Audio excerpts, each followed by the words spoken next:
Hi again, everybody. Bill Phillips here. It is the 9-minute fill-up. It is a Thursday, November 7th. Hopefully you're having a great day. We're having a great day. We've got two great guests for us today. Jamie Dent, Joe Colabella from the Juvenile Justice Center. Yeah, is that or Juvenile Court? Juvenile you like? Court. Okay, Juvenile Court. I like Justice Center. Yeah. It works. Whatever. Should we? We're from Jefferson It's all County this. Juvenile Court. It all works together, right? Right. Juvenile Court, Or Juvenile Justice Center. Yeah, okay. Our Juvenile Court is in the Justice Center, so there you go. That's what I'm saying. Yeah. We're bringing people together already on today's show. Absolutely. Well, Jamie, Joe, welcome. Thanks for being here. We're going to talk about a juvenile task force event that is going to be free to the public that's coming up a little bit later on in November. So hopefully when we talk about it, you'll hear about it and you can get the word out to your friends, your families, loved ones, anybody you know that you think this would be a great idea to have them go to. It's for children, it's for adults. So we'll talk about that in just a second. But first we have to talk about our sponsor. There he is, Valley Converting. Valley Converting. It's in T-Town, the Gem City, Toronto, Ohio. If you have recycling paper that you need recycled, it's the place to go. Addison manning the control center. Addison, can we hear from the great people at Valley Converting now? Of course you can. Here we go. Thank you. Every piece of paper has a story. What if that story didn't end when you were done with it? At Valley Converting, we turn your old paper products into recycled paperboard, continuing the story. Locally owned and operated in Toronto, Ohio, bringing your paper to Valley Converting isn't just about recycling. It's about supporting a cleaner, greener future for all of us. We are here 5 days a week to help you make some green by going green. And remember, Recycle for your future.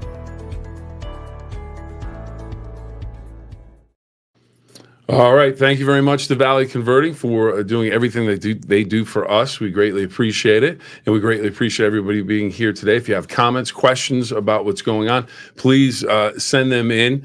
And right now we're going to talk. Now I've got the flyer on my phone here for the event. It's Juvenile Task Force teaming up with Marcus McFlowing.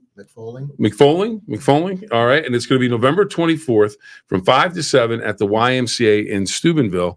And Jamie, why don't we start with this? What is the overall theme of the event? What are you looking to achieve with this event and the guest speaker? Yeah, so the Juvenile Task Force went around to all the junior and senior high schools of Jefferson County. We had Marcus do a speech on overcoming adversity. Okay. And our goal was to let kids know that they can talk about things and that they're not alone. And that is Marcus's message for our community event as well. As we want to touch the kids' life of Jefferson County, we also know that there's people that are taking care of these kids that need their mental health. We care about that as well because they are taking care of our youth. So that same message will be brought for our event so that parents know that they're not alone as well, so that we can better the community with our youth. And how critical, we hear about mental health and we hear about in the news, we unfortunately have to read more and more stories that are, people with mental health issues may have done some horrific acts. And so how critical is it for not only this community, but for any community to make sure that the mental health of the community is being taken care of? I mean, it is a huge issue that we see time and time again, especially working for juvenile court.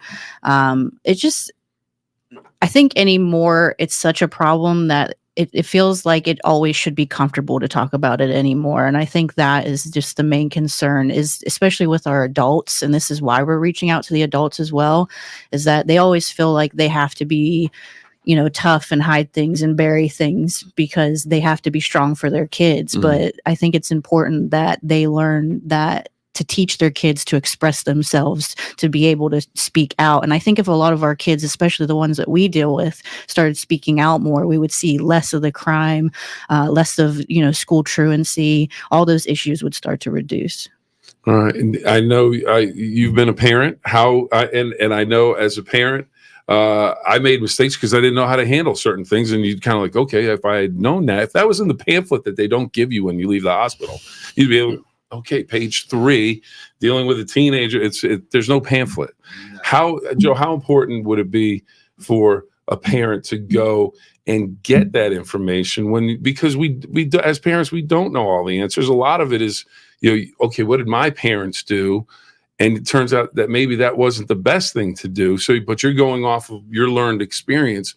How critical it would be to be able to do this for the parents? Right. And, I'm glad you brought that up, Bill, because one of the toughest jobs, in America today is being a parent. There is so much thrown at these kids at a younger age for various reasons, and that is one of the reasons, we started the task force. We, as juvenile court, got a bunch of community resources, the sheriff's department, prosecutor's office, mental health agencies, the health department, and brought them all together to address social issues. Last year, we brought in a great speaker in Catherine Bosley, and she talked about sexting and texting. This year, we're bringing Marcus in, and he's talking about mental health and ways to, deal with mental health, the resources that are out there, and the response has been overwhelming. Kids are going home and talking to their parents about this, and we're getting positive feedback from parents. And, anything, that I'm glad you brought that up, because anything the task force can do to, number one, keep kids, out of trouble, out of the court system, off of our formal docket, and not in front of Judge Noble, we're going to try as the task force. Every year there's going to be an issue that we feel is very important to parents, dealing with their young juveniles. So it is a tough job. And, we're here, and this year's theme is here. There's resources out there. There's resources not only for the juvenile, but there's resources for that parent, like you brought up, to go and get some help. All right. Well, we're gonna pause right there for a second, because Addison, we have a comment or a question. Yeah, we have a comment from a Ralph Petrella saying that Marcus is a great speaker and that he does a great job. And I was also able to attend Catherine's speech last year. And wow, it definitely raised some eyebrows for kids. Hopefully they went home and talked about it amongst each other, siblings and parents. And so I'm excited to see what Marcus has to say as well. All right. And we'll before we get to Mark, tell me, have you seen an immediate impact from her talk last year with how the community received it, and the kids maybe went home, talked to parents? Has that had an immediate impact? Do you have an opportunity? Because I know you guys are super busy and you're trying to get everything done, but do you have a chance to step back and go, well, how'd that go? How was the impact on that? And how is it lasting, before we get into more about what Marcus is going to talk about? Yeah. So, I mean, we go into the schools, especially after our speakers go in, just to see if the schools are seeing an impact. I think last year's topic is just so touchy that it was hard for kids to be comfortable talking about it. I mean, sexting is just a very uncomfortable thing, but it's a very real thing. I can't say that like us as a court has really seen much of a decrease. I would say that I've seen an increase of those charges, but I think that the consequences were finally made aware by the kids, because the kids finally know, oh, we can get charged with something for this. And I think that was the biggest impact and the biggest conversation after Catherine made her speech last year. Okay. And a lot of parents said to us that they just didn't know that, when kids are taking a picture or sexting, and that is out there forever. Yeah. It is out there forever. And Catherine's story is a prime example of it. So, maybe our cases have went up, but the education piece. So hopefully, once that settles in, hopefully we'll see them, decrease again. All right. Well, as I smash my glasses in the microphone, I apologize, everybody. And I got to get in there. Got all these. Okay. So let's talk about the task force event, November 24th, 5 to 7 at the YMCA. Free event. It's free. Don't have to pay anything for it. Just show up. Just get there. Children, adults, welcome. It's going to be an inspiring message from Marcus. And there's also going to be activities. So he said, okay, I'm going to go listen to this guy, and you can, all right, well, I want to do something else. I need the bouncy house. I need the basketball court. I need the pickleball court. Now, if there's pickleball involved, Addison will be there. Just going to say that. I knew you were going to say that. Well, I did too. You knew it. I knew it. It's like we're thinking along the same lines. But the YMCA, plenty of activities. Every kid and adult that attends will receive 2 free weeks at the YMCA. Now, how good is that? all right, you come down, you're going to get some help, but you can also get some more help. Hey, I'd love to go to the YMCA a little bit, see what it's all about, see if I can get there and exercise, because I would imagine getting out, exercising, just being out and about, and having other things to do would be a help for juveniles, just to keep themselves. When you're playing sports or you're in a club, whether it be drama, choir, your time is filled up. You don't have time to go and be a knucklehead. So give me a general, and just to remind everybody, here with Jamie Dent, Joe Colabella from the Juvenile Justice Court. I keep adding words to your title. Juvenile. I'm going to go Juvenile Justice Center because that's what I remember. But the Juvenile Court. And by the way, I'm just going to say this: Judge Noble, tremendous individual. That's all I'm going to say. And from the first family running in the greater Jefferson County area. He runs, his son runs, his wife, everybody, and they win. That's all they do. All they do. These are the things that just pop into my head and we share with everybody. So, Coach Frank, as I like to call him, or the voice of reason, VOR. There you go. So tell us why what is Marcus like? Is he a dynamic speaker, or is he kind of a little bit reserved? But I have a feeling if he's at the YMCA, all the events are going along, he's going to have to be, energized and ready to go. What's he like, and what's the message he's going to bring? Jamie? So there are so many words to describe him, but also like words that like you just can't define how amazing he is. I think he's probably the most captivating speaker I've ever heard in my life. He did 9 presentations for us this year, and I think I cried at 4 of them. He just knows how to capture your attention. It doesn't matter how old you are. If you saw the kids, the way that they just immediately engaged into him, he's so relatable on every level, every age, any walk of life. His message and his testimony is beautiful, and it can just relate to anybody's everyday stress, or if you're grieving something, or you're just going through anything or have been through something. I feel like there's just a connection there. And his message is just, when he talks about overcoming adversity, it's motivating, like to hear his story and know what he's doing right now for the youth.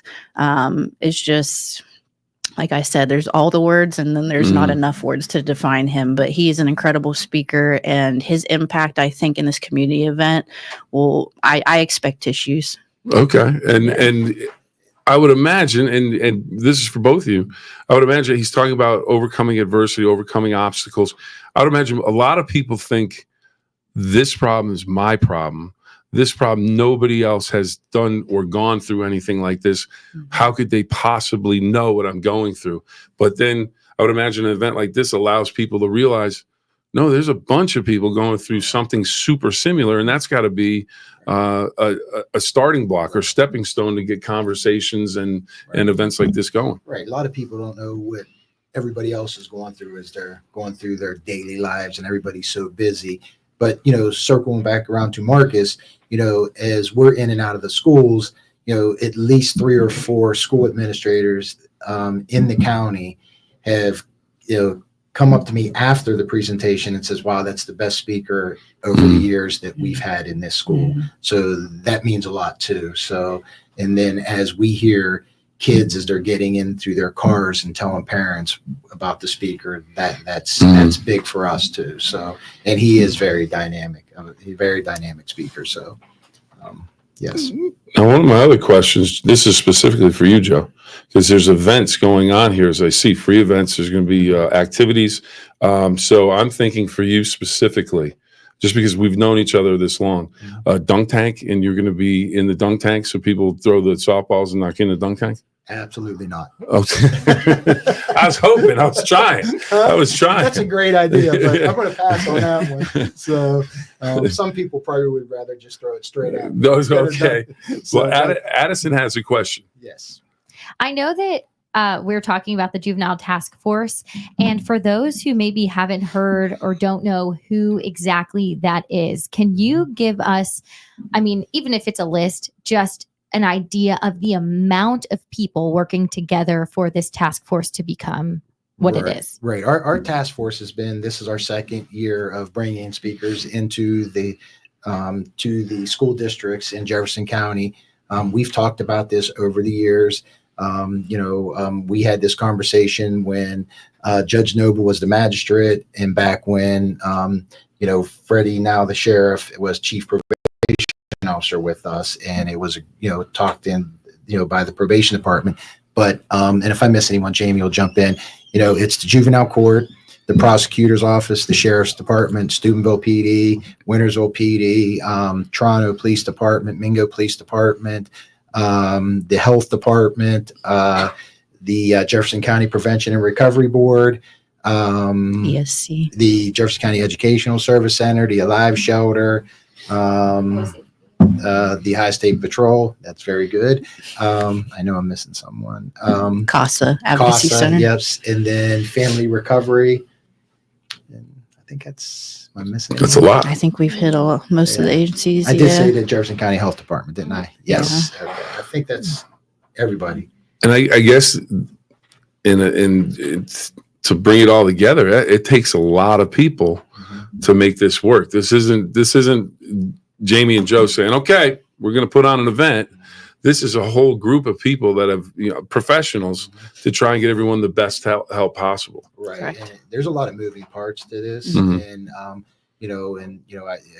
credit the staff at Juvenile Court and the Probation Department, and Jamie and the rest of the people trying putting this together. And so many people out working behind the scenes to put this event on. We're going to have people that are donating. We're going to have gift baskets. We're going to have a free 2-night stay at a Airbnb On your Salt Fork, yeah. I was just looking. I was going to bring that up. The YMCA, I should say, is a part of this too. Yeah. And we're really, really appreciative. And Jamie can talk more to this too. Like, some of these gyms and people that want to be a part of this, to let the kids know, hey, like you said earlier, there's a place maybe to go work out. There's a place to be involved in. So Let me ask you this, because we news people, we do stories, we see it from farm, we drop in, oh, they're having an event, this is great, take a look, blah, blah, blah, blah, blah, and we put it out there, and then we go on to the next story the next day and everything. You guys live it every day. You guys are there at the task force event, at the YMCA, let's say, or other events, the speeches that you've seen that you got the tissues out for and everything. So you're living it day to day. How rewarding is it? How satisfying is it to see kids that maybe you worked with that instead of taking the wrong turn, they take the right turn? And maybe I don't know, maybe one of those kids gives you a call or sees you somewhere and say, you know what, how you doing? And they tell you this is this, and you walk away and you're like, okay, this is fantastic. This worked out exactly how. Can you share with that? Because most people, we don't get to see the success stories. We don't hear about that. We hear about the events and all the and things like that. But those personal touches for you guys. Yeah, I mean, you don't get into this profession for the monetary value. You always want to save at least one kid. I always say, since I started this, that I just want to make one kid hesitate to even think that you made an impact in some way, that they were like, wait a minute, well, that person said, like, if I did this, that's, probation work that I do on the daily, you don't see the success stories all the time. Every once in a while you will. A lot of times your success stories happen later on when they're an adult. Okay. But there's always that fallback that you do have some kids in their adulthood that finally get the success and they call back and say, thanks, Miss Jamie, or thanks, Joe, what you did that day when I was 16. How's that make you feel? I mean, it gives you purpose. I came into this because I wanted to change kids' lives. I had my own personal story growing up, and I wish I had somebody like me that sat there and was real with me and told me their story. And that's how I feel about Marcus. If him telling his story to the kids it's going to wake them up a little bit. But I came into this because I want to help kids. So it is fulfilling, especially just to see, maybe not a change in their behavior, but a change in their mindset. That to me is the success story. To see them kids run up to him and hug him afterwards, like, that is the most heartwarming thing. Because I told Marcus the whole time, like, if I had you when I was in high school, my story and my adulthood would have been so much different. So, I mean, it makes what you do day in and day out and all the bad ugly stories that we hear so much of, it makes them fade out for a minute. And what more can you ask for? Yeah. Joe? No, it is. It's a positive feeling. As I evolved with the court. I don't work day in and day out with, direct line with the juveniles. I'm more in an administrative role, but, I did work from a probation officer and then to chief probation officer. And when you do have them successes, it is like, wow, this is what we're here for. Because there is, times where it's a grind where you're just not seeing them successes. And it's like, how many more kids can get in trouble before we see success? But it is also too, as you float around at a football game, or if you're out to dinner, you're somewhere, and a juvenile that you had or know that has had some bad luck through the court or came through the court, whether it's probation or whatever, and they come up and say, hey, here's my kids, or hey, I'm doing well, I'm working here, and here, and I've really turned things around. That makes you feel good, and it makes you feel the purpose of juvenile court, because our job is to try to rehabilitate these kids in the community and try to get them squared around. That's hard. It is hard before they turn 18, and that's their age of majority, and then they're adults. I mean, I would think that you got to be walking on a cloud when someone comes up and says that. Yes. Addison? I also just want to commend the task force, just because, like I said, I was that reporter, Bill, like you mentioned, we get to go. And I went to multiple last year, and everyone on the task force shows up at some point in time. And it's a chance for the kids to see those adults, not in their job necessarily or reprimanding them, but helping and just being there. So like Joe mentioned, you might see a kid that hasn't been through the court system, but you might see them at a football game, and now they know who you are. And so they know, oh, these are the adults in the community that care about me. And man, there's a lot of them. It's almost like a lifeline Absolutely. for some of the kids, I would imagine. And you just don't know that juvenile that, is coming up to you. Maybe you're the only person he talked to that day. Maybe he's having a bad day and you turn him or her around. So, so that's, where we're at. And we want to let these kids know, if you don't have anyone or you need some help, hey, we're here. The task force is here.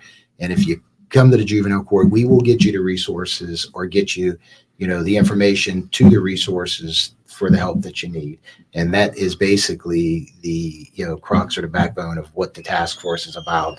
As we move in and year out, after this year's community event in November, then, we'll take a few weeks off, then we'll start our meetings again and reconvene. And what is going to be the topic next year? Who we're bringing in next year?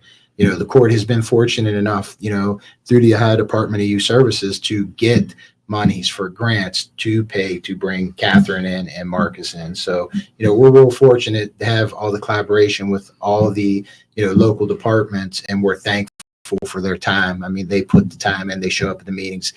Like Addison said, they show up at the events at the school. So, this community is real fortunate to have the people that are invested in trying to turn and help these juveniles around. All right. As we start to wrap things up, the Juvenile Task Force holding a community event November 24th from 5 to 7 at the YMCA. It's a free event. Kids, adults, grandmas, grandpas, anybody you want to bring, anybody that can help or needs some information, make sure you go and check it out. Guest speaker. And then again, it maybe 2 free weeks if you show up. Anybody that attends, every kid and adult that attends receives 2 free weeks at the YMCA. And then door prizes include 2-night stay at an Airbnb cabin near Salt Fork, along with many more great prizes. Once again, if you could, as we wrap things up, tell us about Marcus once again, a little bit about his story and what the message is that he's going to bring. We're here with Joe Colabella and Jamie Dent from the Juvenile Task Force. I've changed the title again, but that's okay. Juvenile Court, Juvenile Task Force. I'll get there by the end of a half hour. I'm sure you'll receive a call from Judge Noble at some point in time. Judge Noble, I'm very sorry. but again, as we wrap things up, we have the community event on the 24th of November, 5 to 7. Marcus, and again, his last name, I don't want to say it wrong. McFalling. McFalling, and he has a message about overcoming adversity. What's his background, and just more about what his message is that he's going to bring. In a nutshell, Marcus was an inner city kid from Seaside, California. Okay. Ended up in Ohio, didn't even know what Ohio was, but football was his way out of things. So that was his way to put an outlet out for the complications that he went through in his childhood and the things that he saw through his childhood. And he ended up having to find a way to overcome in his journey with football. He did make it to the pro level, but it was shortly ended.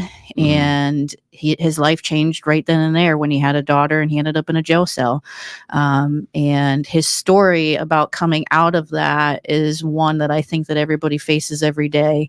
Not necessarily the same, but we always have to overcome something. There's always some roadblock. There's always something that just gets in our way or stands us back, even if it's ourself.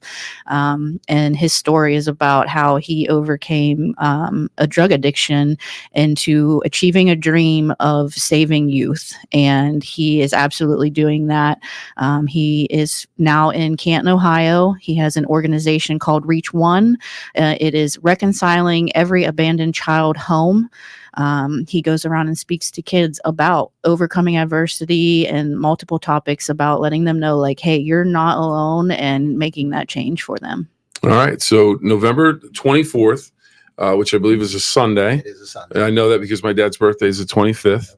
Dad, I haven't forgotten. We'll get the birthday present. Mine's the taken care of. 23rd, so don't forget. Oh, we'll buy early and often. We're a month apart. December 23rd is Okay, me. it's a good number. It's So you're right absolutely. before Christmas. Yeah, and everyone says this is Michael Jordan's number. Come on. I had 23 Christmas, before so- Michael Jordan did. Do they consolidate your gifts? No, here's the deal. I get asked that all the time about Christmas and gifts and all that. And I used to think, and I still believe this, the only reason that we had Christmas break was to celebrate my birthday. Whatever else happened in that week in history, okay. That's how I I felt about Thanksgiving dinner. The whole Yeah. family comes home for yeah, me. see, Yeah. that's right. Yeah, Mhm. absolutely. See, There the you go. 23s know what's going on. Right. Because that's what I'm saying. See, I learned something new today. Yeah, and I learned I'm a little sassy at the end of a show, apparently too. So I don't know. Yeah, anyways. It is getting close to lunch. Well, I'm that is working on true. that too, That's so, true. Okay. um, For us, we're mid afternoon now. Let's see. So again, Juvenile Task Force, Marcus McFalling, guest speaker, is going to have great insights on how to overcome issues that come up as for teenagers and adults. So anybody's welcome to come. And I would imagine if you're outside of the Steubenville, Jefferson County area, and you hear us on the 9-minute Phill-Up, and maybe you're in Canton, Ohio, maybe in Youngstown, maybe in Columbus, maybe Cincinnati, wherever, welcome to come. Please talk. And I'm extending that invitation. I'm not even sure if I'm allowed to, but I'm extending that invitation to anyone. And You're changing names. don't yeah, you? changing it. So now, and then the other thing I was just thinking about, and this is why I get in trouble and I go an hour for a 9-minute Phill-Up. But it's Thanksgiving week. Mhm. And your birthday, Mhm. and everything, and it's a week when people can come together as families, and you hope everything goes well. Mhm. But it can also be a week where families come together, and you've got some old differences, and you've got some different opinions about certain things, and all of a sudden it can turn into a crazy house. Mhm. Where so I would imagine this a good week to have it leading into the Thanksgiving week. Mhm. Absolutely. That's just my own thought there on the soapbox. All right. Good job, though. Anyways, and just in case you're wondering, Joe, make sure you take care of your wife today, because it is National Men Make Dinner Night tonight. Mm. Wow. So here's the rules. I actually told her Here's the today rule. that I would take her somewhere for dinner, and I did not know that. See, it was look at that. that. See, but then here's some rules. You might have to hold it in check here, because rules are 4 ingredients required to make the meal, require at least 1 cooking utensil other than a fork. You have to shop for the meal. So if you're taking her to dinner, you're Yeah, shopping for the meal. There you go. There's But a- you're in there's a charge of fork cleanup. You're in charge of cleanup. All right. You're paying someone to clean Right. up, so it's covered. All right, and aprons are optional. Yeah, Never wear a tie. somebody I'll wear my someone tie. in the kitchen's got an apron on. I'll wear That's So- actually in the rules. This is I don't make this stuff. I would I Yes. ever make anything up? Well, you No. made up Different names for Yeah. Juvenile Task Force. Yeah, this guy got it. All right, we need to wrap things up. Addison's giving me the look. Wrap You it up, started though. talking Let's about go. food. You really got me. Yeah, well, that's true. I was just let's see. He's checking his checklist. Yeah, this is okay. And just because we do birthdays now for the National Day, Joe Negro, Okay. former Bridgeport product.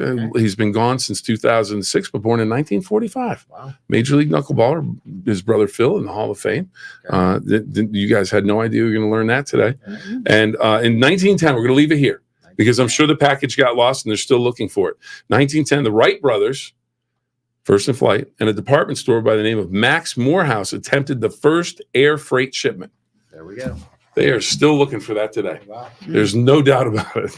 Maybe. Me and Jamie are leaving to go back to work, and we have a wealth of You have conversation starters, We do. icebreakers. We do. You go into Judge Noble and just say, Bill said something about the Wright brother, and he'll just get, yeah, it's just Bill. You just did that. Your son also had some fun fact about how the Rolls Royce was painted by one guy with squirrel fur. Yeah, Or something yeah, today. You Phillips, you guys are off the rails today. That's true. That is true. Like but father, like son. Well, that's true too.